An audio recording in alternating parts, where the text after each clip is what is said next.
오늘 우리가 읽은 말씀에 다섯 번 서너 가지가 있다라는 말씀을 우리가 읽어보게 되었습니다. 15절에 있는 말씀에 보게 되면 거머리에게는 두 딸이 있어 다오다오 하느니라. 족한 줄을 알지 못하여 족하다 하지 아니하는 것 서넛이 있나니 라는 이 말씀과 함께 서넛이 있다라는 말씀들이 계속 나옵니다. 결론적으로 먼저 말씀드리면 이 무엇이 서너 가지가 있다라는 이 서너 가지에 다 한 가지씩 더하게 되는 게 누구냐면 바로 저와 성도님들의 모습이라는 겁니다. 그러니까 실제적으로는 무엇이 서너 가지가 있다.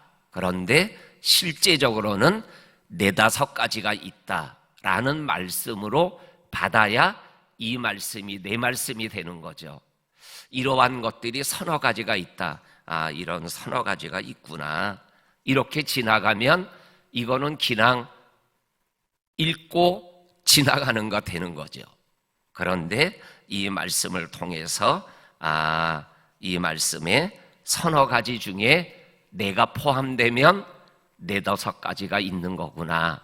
그러니까 내가 이렇게 살아가면은 아니 되는구나 라는 것을 우리들이 되짚어 봐야 된다라는 것입니다.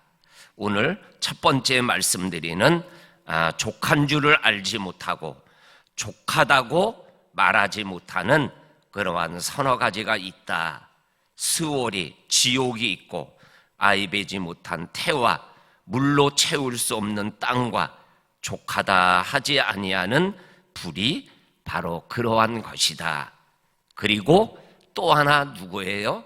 바로 자족하지 못하는, 만족하지 못하는, 그리고 욕심이 가득하여 생활해 나가는 우리의 모습이 바로 오늘 이 모습에 포함되어질 수 있다.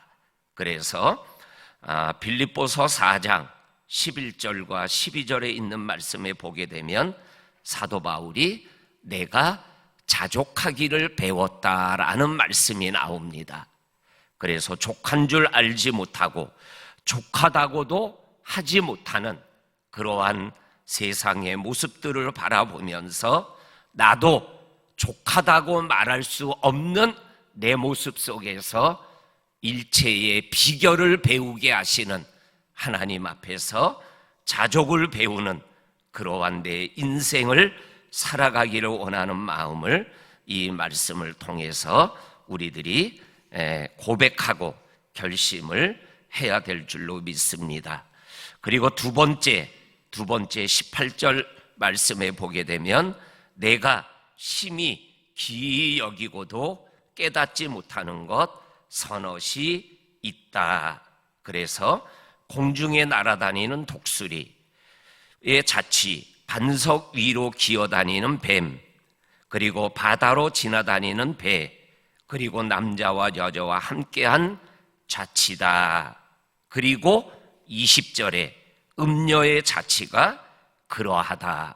그러니까는 오늘 우리가 읽은 이 말씀에서 깨닫지 못하는 것 서너 가지가 있다라는 서너 가지에 하나가 더해서 네다섯 가지가 있다라고 말씀하여 주고 있습니다. 그러면서 우리에게 음녀의 자취를 우리가 깨닫지 못하고 알지 못하는 것처럼 그러한 인생을 살아가면 아니 됩니다. 이렇게 분명하게 우리들에게 말씀하여 주고 있는 이 말씀을 우리들이 좀 더 생각하며 생활해 나갈 수 있어야 될 줄로 믿습니다. 세 번째로는 21절에 보면 세상을 진동시키며 세상이 견딜 수 없게 하는 것 서넛이 있나니 종이 임금이 되는 것, 미련한 자가 음식으로 배불리는 것, 미움받는 여자가 시집간 것, 그리고 여종이 주모를 이으는 이것이 바로 견딜 수 없는 사람의 마음을 힘들게 하는, 그리고 감당할 수 없게 하는 요소들이다. 이 말씀을 묵상하다가 가끔 드라마나 또 현실에서도 그러한 일들이 일어날 수 있죠. 23절에 미움받는 여자가 시집을 잘 간 거. 그래서 고등학교 때, 대학교 때 그냥 세상 말로 표현하면 날라리로 살던 여자 학생이 남자 하나 잘 만나가지고 날마다 백화점을 가고 날마다 보석 끼고 자랑하는 거 보면 배가 틀려서 못 살잖아요. 한 꼴을 보면, 학교에서 생활한 거 보면은 정말로 인생 바닥을 치고 살아야 되는데, 그럼 뭐 결혼 한번 잘해가지고 뭐 이 모양 저 모양 살아가는 거 보면은 견딜 수가 없는 이러한 모습들이 드라마 속에서 나오잖아요. 우리가 인생을 살아가다 보면 우리를 견딜 수 없게 하는 일들이 일어나게 되어지는 거죠. 그런데 이러한 모습이 바로 이러한 모습들을 바라보는 또한 우리의 모습이기도 하다라는 것을 우리들이 생각하게 되어집니다. 정말 세상을 살아가다 보면 감당할 수 없는 일들이 일어날 수 있죠. 그런데 그러한 모습들을 바라보며 우리들은 어떠한 모습으로 생활해 나가야 되는가라는 것을 한번 되돌아보게 되어집니다. 네 번째로는 24절에 보면 땅에 작고도 가장 지혜로운 것 넷이 있나니, 힘이 없는 종류인데 먹을 것을 여름에 준비하는 개미, 약한 종류인데 집을 바위 위에 짓는 사반, 오소리, 27절에 임금이 없지만 다 때를 지어 나아가는 메뚜기, 그리고 28절에 손에 잡힐만 하여도 왕궁에 있는 도마뱀, 이러한 것들이 지혜의 모습을 우리들에게 가르쳐 준다라고 말씀하여 주고 계십니다. 이 말씀을 통해서 서너 가지 중에 오늘 이 말씀이 우리에게 제일 마음에 와닿는 말씀인 것 같습니다. 오늘 성경 말씀에 보게 되면 이 지혜로운 것 서너 가지가 다 앞에 설명이 들어가 있죠.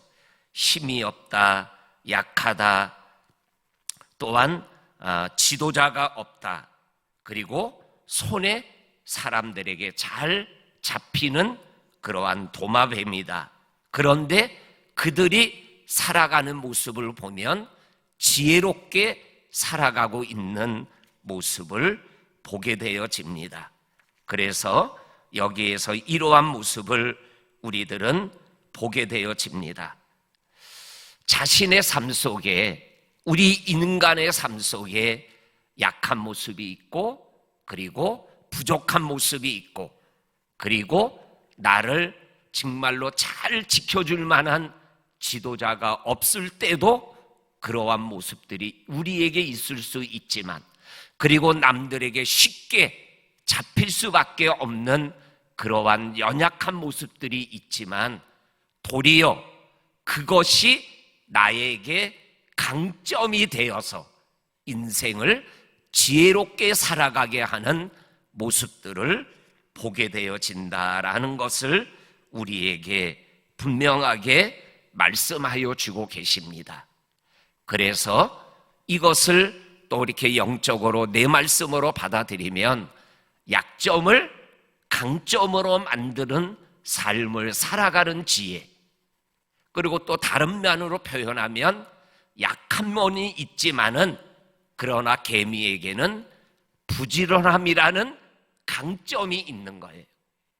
내 약점이 있지만 약점을 바라보고 절망하며 살아가는 그러한 인생을 살지 말고 강점, 부지런함을 통하여 내 삶을 생활해 나가는 그러한 지혜가 분명하게 필요하고, 또한 그렇게 살아가면 내 안에 서너 가지의 약점이 혹 있을지라도 얼마든지 세상을 살아갈 수 있다라는 것을 우리에게 말씀하여 주고 있는 지혜의 말씀입니다. 오늘 약점에 잡혀서 주저앉는 인생이 아니라 약점을 강점으로 만들고, 더 나아가서 내가 찾지 못하고 알지 못했던 강점을 발견하고 찾아서 그것으로 하여금 잘 생활해 나가게 되면 하나님이 주신 이 시간 속에서, 인생 속에서 잘 살아가는 우리들이 될 수 있을 줄 믿습니다. 아멘. 마지막 29절의 다섯 번째로, 잘 걸으며 위풍당당한 것이 선옷이 있다. 그것이 사자다. 그리고 사냥개다. 순념서다. 그리고 당할 수 없는 왕이다 라는 것을 보게 되어집니다. 사자냐 사냥개나 그리고 힘 있는 왕에 대해서는 이해가 되는데, 이 순념서에 대한 지혜가 없어서 제가 이렇게 설명을 잘 못하겠습니다. 그런데 사냥개에 대한 이야기들은 많이 있죠. 이 사냥개가 자기보다 강한 짐승들을 사냥해요. 그 사냥개가 자기의 생명을 걸고 이야기를 들은 건데, 3마리의 사냥개가 호랑이를 잡았다라는 거예요. 근데 잡을 수 있었던 비결을 용감하다 여러 가지로 설명할 수 있지만, 사냥개가 그렇게 생명을 걸고 싸워서 호랑이를 사냥할 수 있었던 것, 바로 주인이 있었기 때문이다, 이렇게 얘기하는 것을 들었던 것이 기억이 나요.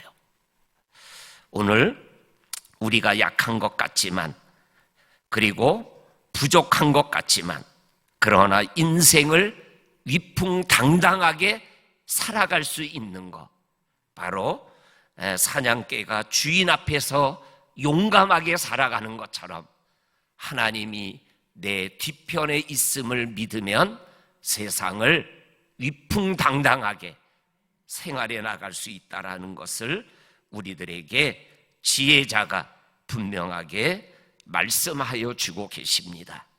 오늘 정말로 서너 가지가 있구나 이렇게 읽고 지나갈 수도 있지만, 이 말씀을 통해서 우리들에게 꼭 가르쳐 주기를 원하는 이 지혜자 아굴의 말씀을 마음에 새기며 오늘 하루를 또 생활해 나가는 믿음의 하루가 되기를 주의 이름으로 간절히 축원합니다.